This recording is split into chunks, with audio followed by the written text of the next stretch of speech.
Home Team Heroes, presented by Sobeys, Canada's family grocery store. I'm gonna be on the cover of Elle magazine. Are you excited? Pumped. Probably not as excited as me. Sarah, say hi to the vlog. Sarah has her hair done. She's getting her nails did.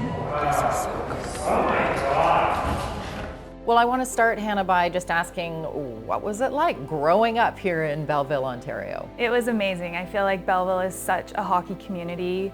Everyone lives, sleeps, breathes hockey, and I just felt so much support always from the community. When did hockey first come into your life? I think, honestly, the Belleville Bulls, the OHL team being here, when I was younger, we had season tickets, and I was at every game with my dad and my grandfather from a very young age. It was just kind of ingrained in me that I was going to play. Here comes Hanna Bunton in one-on-one with Alex Rigsby, and she scores! From Belleville to Whitby to Cornell University to China. Yeah. How does that happen? Yeah, so when I graduated, I didn't know exactly what I wanted to do, but I knew I still wanted to be playing hockey. And the first year that I graduated, a Chinese team joined the CWHL, and I went over for 2 years and got to play in the CWHL for the Kunlun Red Stars. Okay, so from that, your next step was? The PWPHA. Yeah. So after the CWHL folded, I was kind of left with question marks of, do I still get to play? What am I gonna do?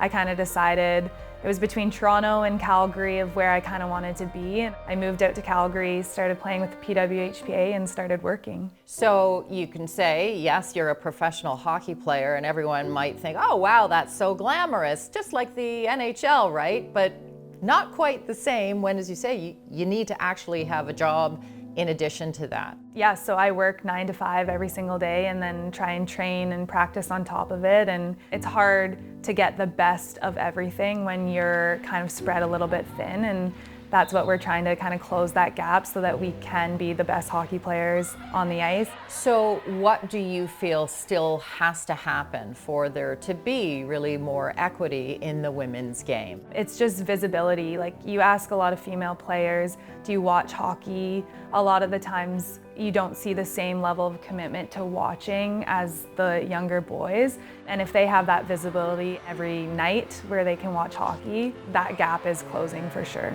The cover of Elle Canada came out and it was the coolest experience of my life. This is the cover.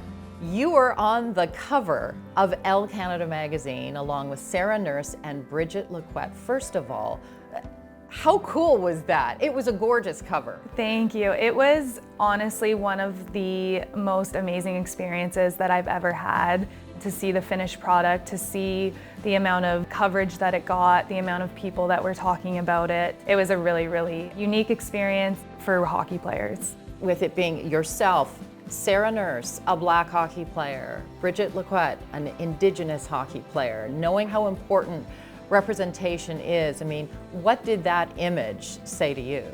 I think they have a lot of weight on their shoulders. They represent those communities with such grace, and they're such great people. And for young kids to be able to look up and see how successful both of them have been, it was really special to see. So if you had one message to give that young girl who is watching you right now, what would it be? At the end of the day, the most that I've learned is to have fun with what I'm doing. I'm so lucky for everything that hockey has brought to me. So I love to see young girls at the rink smiling and loving what they're doing. Well, I can certainly say you are a wonderful ambassador for the game and a role model for all of those young girls. Just congratulations on your career so far, and can't wait to see where else it takes you. Thank you so much.